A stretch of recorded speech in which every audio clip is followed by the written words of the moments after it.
Congratulations, Mr. Olding. I'm a dad. I'll teach him how to kick a ball. He'll be the next Strensky.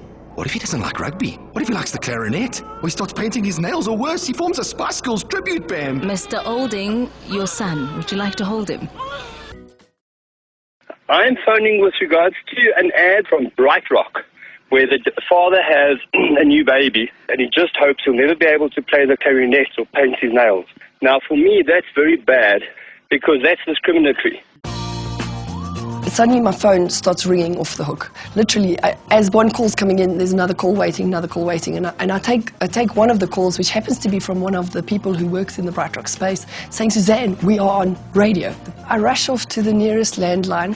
I dial into the studio so that I am available for 7:02 to interview. They had already expressed an interest in speaking to someone from BrightRock.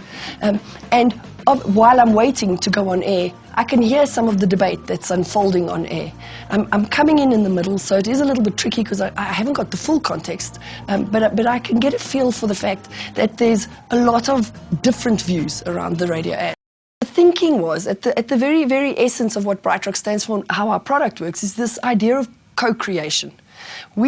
Our product allows you to sit with a financial advisor and to very precisely build a life insurance solution or a product that will meet and match your needs exactly and precisely.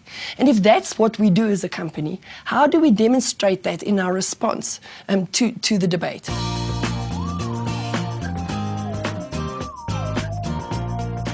I had never heard of something like this happening before, and certainly not at that speed. To have a turnaround of less than a week, to come up with an app, to come up with a concept that was going to play itself over 4 weeks. We were going to involve judges. There was going to be, live updates on air. I'd never heard of that happening before, but I was really glad to be part of it. I haven't seen anything like this in South Africa. I think the concept of co-creation and seeking advice from consumers is something that's reasonably well established, and you see it in big case studies like Old Spice and those kind of things. But in financial services, I haven't seen it, and in South Africa, I haven't seen it. So I think it's quite a groundbreaking initiative. The second phase of the competition will be for the judges then to take all the submissions, to select the top 10 scripts, and then we're going to ask all listeners to vote. That way, even if someone feels they're not really a writer, that's a skill set that they don't really have or that they're not excited to try and explore, but they can still have an opinion. So even if you aren't a writer, you do have a say.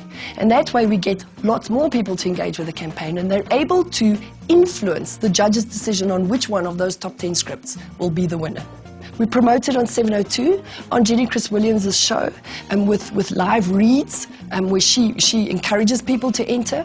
It gets profiled when Andy Rice and Jenny Crwys-Williams talk on the ad feature, and again they tell people what's happening and they encourage people to submit scripts. And on top of that, BrightRock invests in a couple of generic 30-second adverts that are flighted on 7:02 in other time slots to encourage script submission, as well as some ads that take place on the Facebook platform. I think as a company it shows that the company is thinking out the box and is actually genuinely interested in what the public thinks. The winning script was fantastic in that way because it was a human insight you could relate to, and everyone had gone down one angle, and here this writer had actually understood to go, well, hang on, what about the father fearing for when he changes? And then the final winner, well, the prize that they get is that they actually do come into studio. They come and make the ad they wrote. It's been such a fun day. I've really had a great time. It's been such an education. At the end of the BrightRock You Change Our Ad initiative, I feel really excited about what we've been able to achieve. Firstly, in terms of the exposure on 7:02, the continuous presence that we've had over a 4-week period on air, we've had tremendous amount of exposure and debate and sort of editorial coverage. And all that editorial coverage has centered around some of the core concepts that are really intrinsically true about who we are as a company and as a business. Congratulations, Mr. Olding. I'm a dad. I'll be his hero. The ultimate dad. Cool dad. Super dad. Ultra dad! What if I turn into one of those dads? What if I get a receding hairline or I have a midlife crisis? Mr. Olding, your son. Would you like to hold him?